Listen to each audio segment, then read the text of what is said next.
эфире Якутии-24. Главные события уходящего дня. Здравствуйте. В студии Юлия Великодная. Смотрите в программе. Объявили голодовку и зашили себе рты. В исправительной колонии Якутска массовая акция протеста заключенных. Недопоставка тепла. Ситуация с котельной Аюгре в поселке Хандага повторяется и в этом году.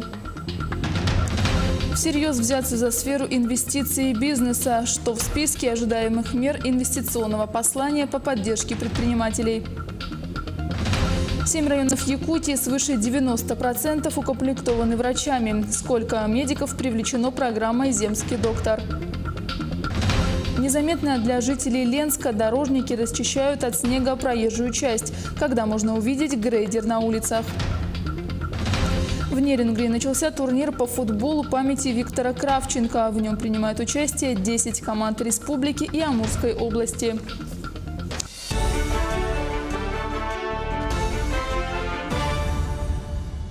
Несколько заключенных объявили голодовку и зашили себе рты. Массовая акция протеста заключенных в исправительной колонии номер 1 в Якутске стала причиной проверки со стороны общественной наблюдательной комиссии.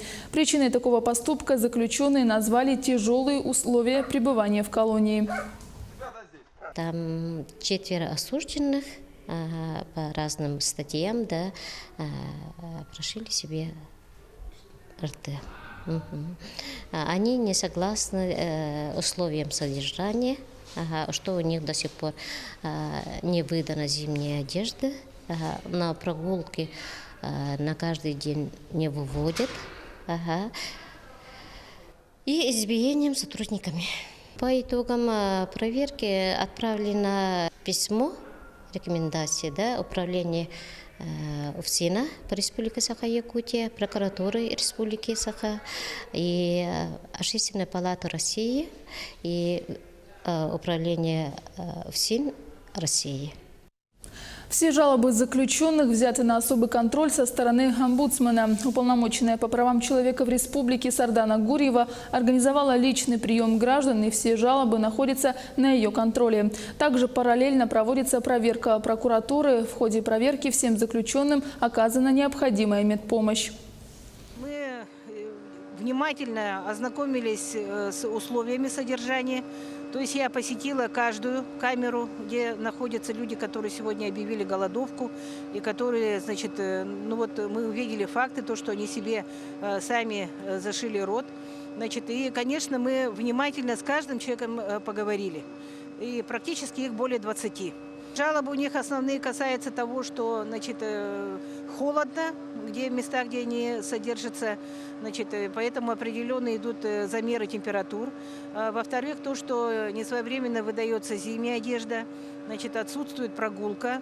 И по медицинской части, что вовремя не оказывается медицинская помощь. Это все сейчас находится на стадии проверки.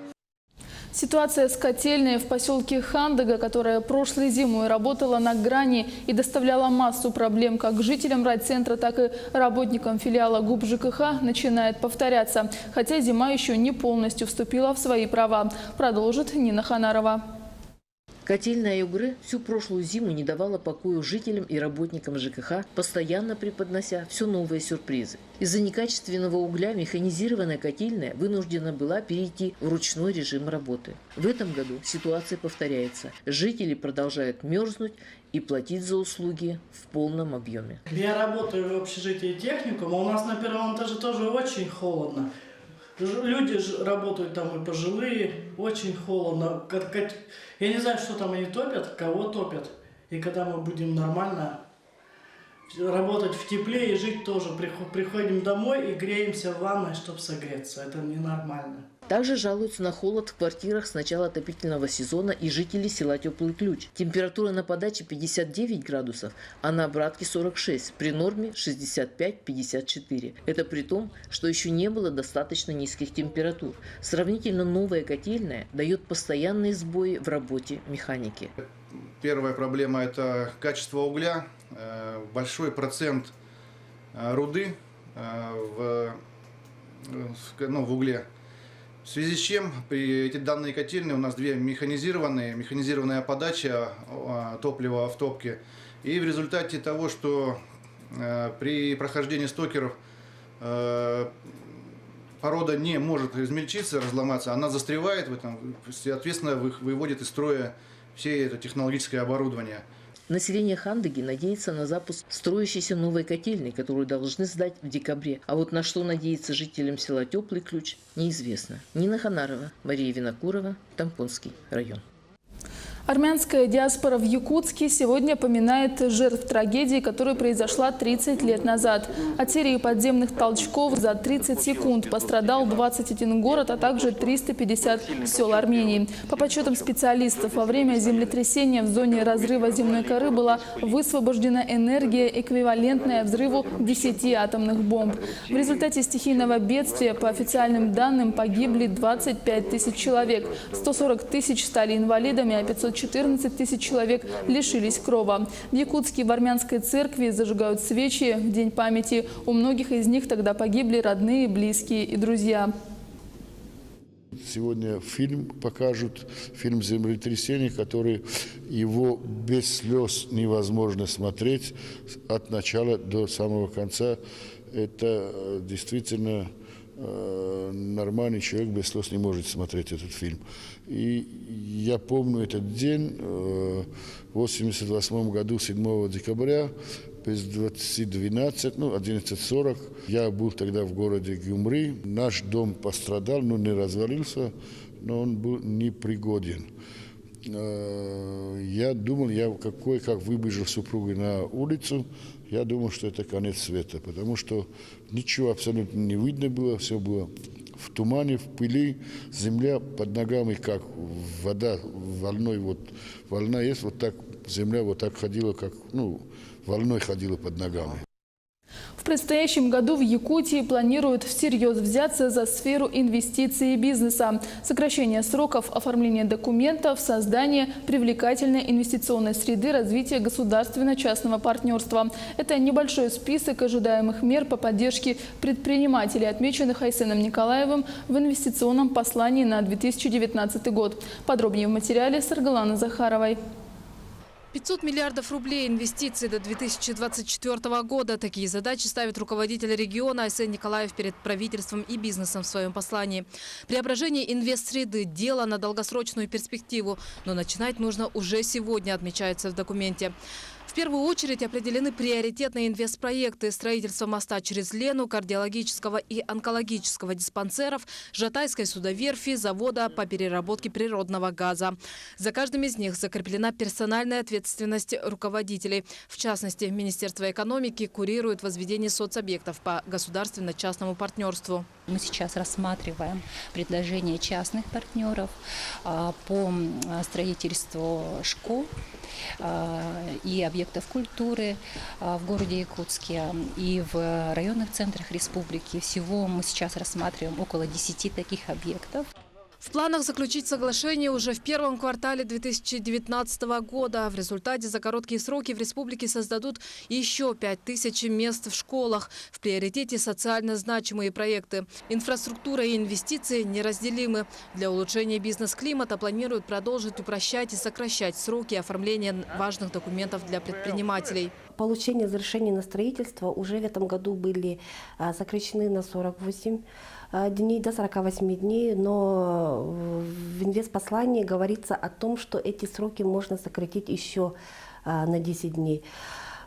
И также по подключению к газу и к распределительным сетям тоже идет работа для того, чтобы упростить саму возможность. Также сократить количество проверок и, напротив, расширить число электронных услуг. В результате к 2024 году республика должна войти в топ-20 национального рейтинга по состоянию инвестиционного климата. Сами предприниматели отмечают комплексность указанных пунктов в послании. Каждая деталь механизма, она должна работать. Не работает одна деталь, не работает целый механизм. Это и подключение, это и запуск, и трансформация, реформирование институтов развития, перезагрузка их, это и новое видение и новый подход к самим инвестиционным проектам. Огромное уделение внимания малому бизнесу. Развитие несырьевого бизнеса – отдельная часть послания, создание IT-центра и поддержка предпринимателей во главе угла. Вызовы времени требуют новые источники доходов. В приоритете – креативные отрасли, IT-стартапы, перерабатывающие производство в агропромышленном комплексе. Светлана Захарова, Павел Пахомов, Якутск. Тем временем в Якутске открылся еще один производственный цех «Гидроимпульс». Там изготавливают рукава высокого давления любых размеров, диаметров, длин, а также по индивидуальным размерам и чертежам заказчика. Комплектующие материалы позволяют использовать изделия в разных природных и климатических условиях, в том числе и в вечной мерзлоте. В Якутске 3 производственных цеха. Преимущественное отличие «Гидроимпульса» в том, что компания российская, а значит цены значительно ниже, а качество и долговечность использования выше.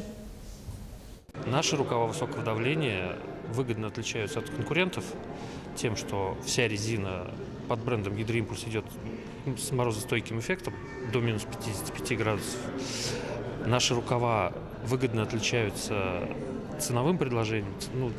Мы находимся в том самом сегменте, где мы становимся более доступны, чем импортные аналоги, американские, немецкие, все остальные.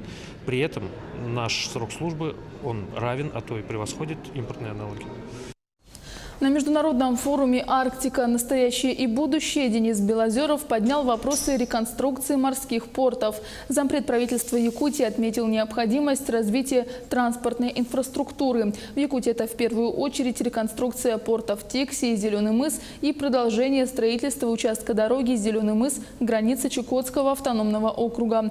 По завершению выступления модератор заседания предложил внести в проект резолюции форума пункт о включении 8 районов Якутии в состав арктической зоны, адресованный в Государственную Думу России. Следом за первым снегопадом на улице города Ленска вышла техника компании «Техносервис», которая вот уже 4-й год стоит на страже чистых дорог. Объемы работ в этом году увеличились за счет расширения территории обслуживания, причем работу свою подрядная организация выполняет незаметно. Когда можно увидеть грейдера на улицах Ленска, узнавала Анна Кожевникова. Коммунальные службы в городе – это как хозяйка в доме. Работа ее незаметна, но вот отсутствие хозяйской руки сразу бросается в глаза. К чистым дорогам в Ленске горожане привыкли. Снежные бугры посередине проезжей части не возвышаются, как это бывало несколько лет назад. Дороги выскребают до асфальта. Замечательно вообще.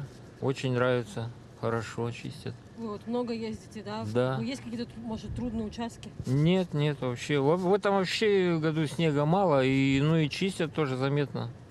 По крайней мере, чистят и снег вывозят. Вот вы ездите постоянно? Постоянно. Как, комфортно? Нормально. Хорошо. Чистят, молодцы. Снег чистят, убирают. Для того, чтобы автомобилистам было удобно и беспрепятственно передвигаться по городу, техника подрядной организации сразу после снегопада выходит на улицы. Общество с ограниченной ответственностью «Техносервис» 4-й год работает по контракту с городской администрацией. Но в этом году объемы увеличились в 2 раза. Если раньше они убирали только центр города, то теперь охват территории увеличился за счет микрорайонов Чанчик-1, Чанчик-2, Мухтуя, Северный. Около 15 единиц техники орудуют на заснеженных улицах Ленска. Мы увеличили количество техники и количество персонала для уборки города. Контракты выполняем администрации в полном объеме, без всяких нареканий, даже выше, потому что количество раз превышает контракты наши. С дорогами проблем нету, снег вывозится. Основную часть города убирают ночью, чтобы не создавать автомобильного коллапса днем. Напоминанием о снегопаде и добросовестной работе коммунальщиков могут служить только возвышающиеся над проезжей частью кучи снега, который, впрочем, оперативно вывозит спецтехника. Именно на таком автогрейдере сотрудники техносервиса ежедневно выходят на улицы города. Специализированные ножи снимают снежный покров с дорог до самого асфальта. Анна Кожевникова, Виталий Андреев, Ленск. Сейчас небольшой блок рекламы. Смотрите далее на телеканале «Якутия-24». 7 районов Якутии свыше 90% укомплектованы врачами. Сколько медиков привлечено программой «Земский доктор». В День Героев Отечества, помимо воспоминаний о подвигах, ряды алданских юнармейцев пополнятся новыми солдатами. В Нерюнгри начался турнир по футболу памяти Виктора Кравченко. В нем принимают участие 10 команд республики и Амурской области.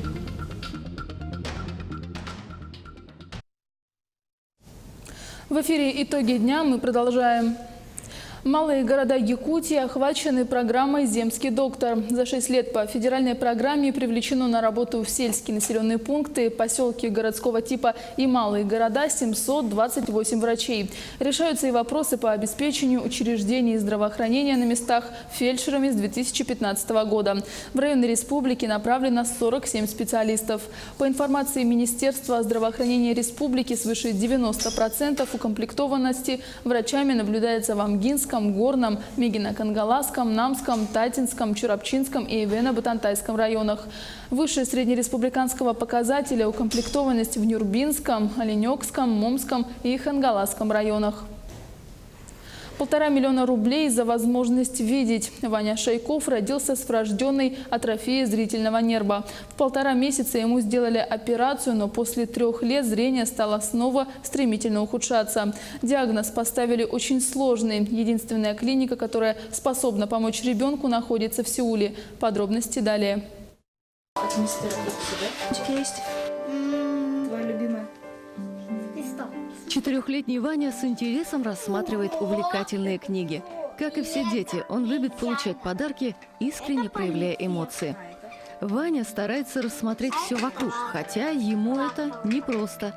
Полгода назад мальчик ослеп на левый глаз. Правый видит только на 8%. Осложнения начались с рождения. Ваня родился на 26-й неделе, раньше срока. Диагноз ему поставили ретинопатия недоношенных. Диагноз, услышанный от врачей, был пугающим, но не позволил родителям Вани опустить руки.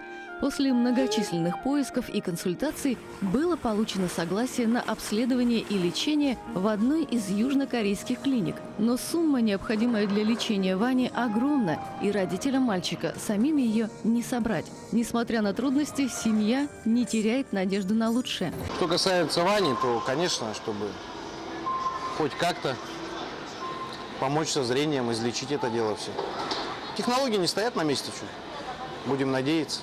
Семья Шайковых верит, что их веселый и жизнерадостный Ваня когда-то снимет очки и увидит мир своими глазами. И надеется на помощь всех неравнодушных людей. Семья Шайковых обратилась за помощью в Международный детский фонд «Дети Саха-Азия».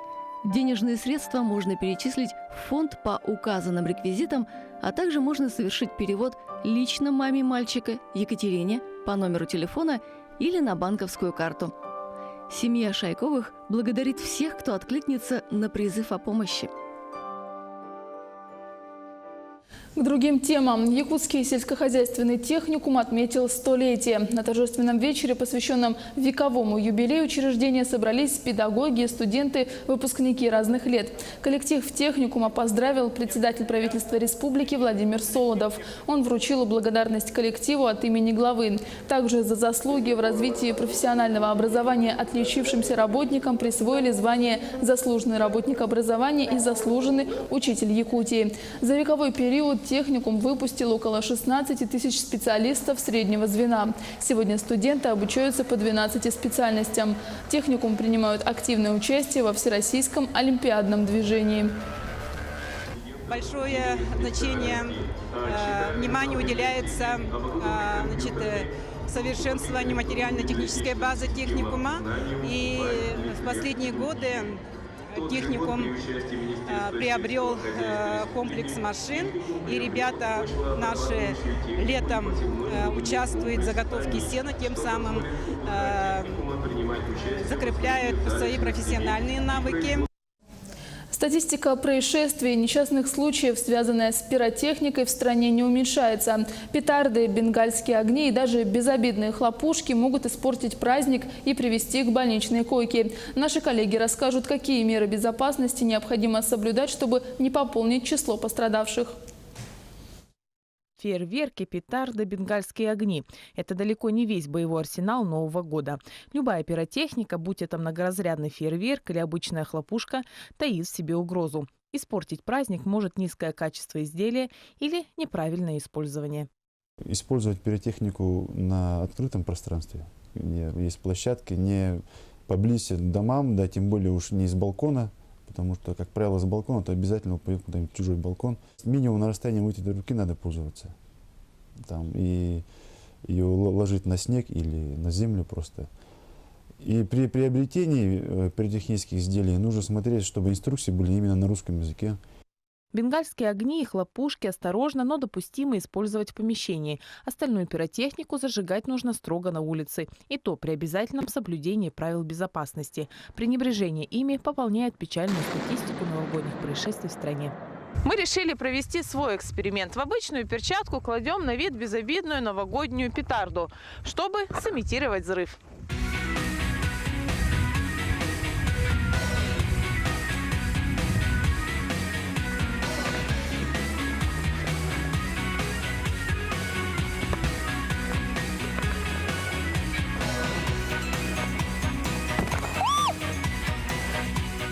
Очевидно, что после такого взрыва визит в травмпункт новогодние праздники обеспечен.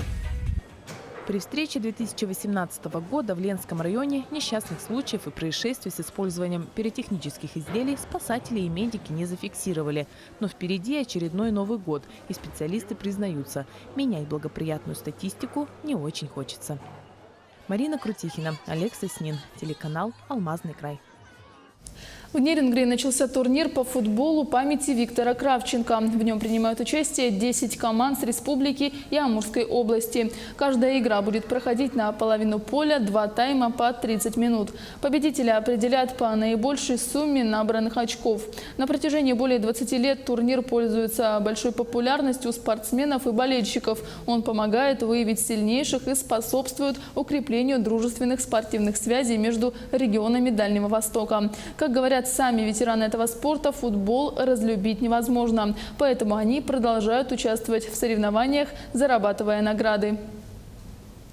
Мы все спортивные люди позвали, говорят, давайте поиграем, почему нет? Такой прекрасный вид спорта, почему бы не поиграть? Команда ветеранов у нас постоянно занимается. У нас присутствуют, то есть, игроки команды «Концентрат», которые раньше играли.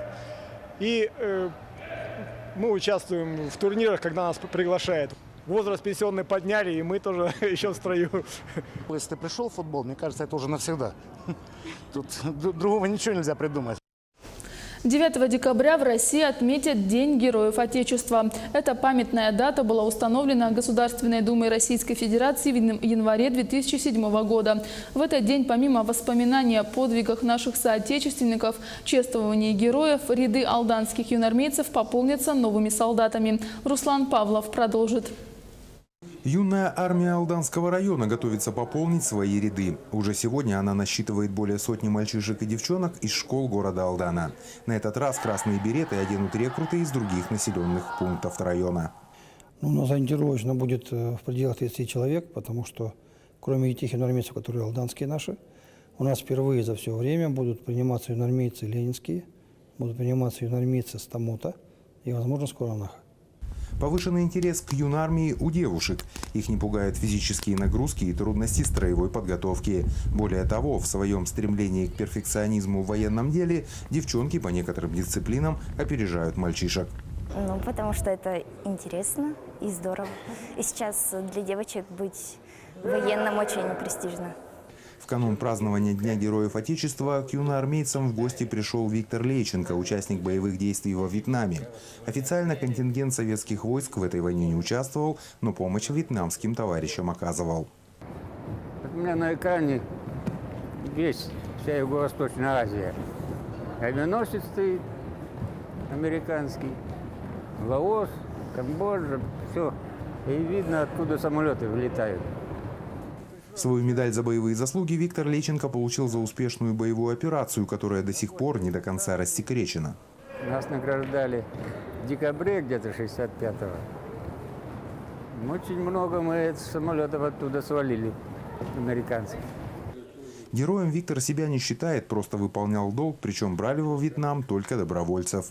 Для подрастающего поколения подобные люди – это пример скромности и отваги, с которыми, как говорится, можно идти в разведку. Руслан Павлов, Сергей Шипачев, Алдан.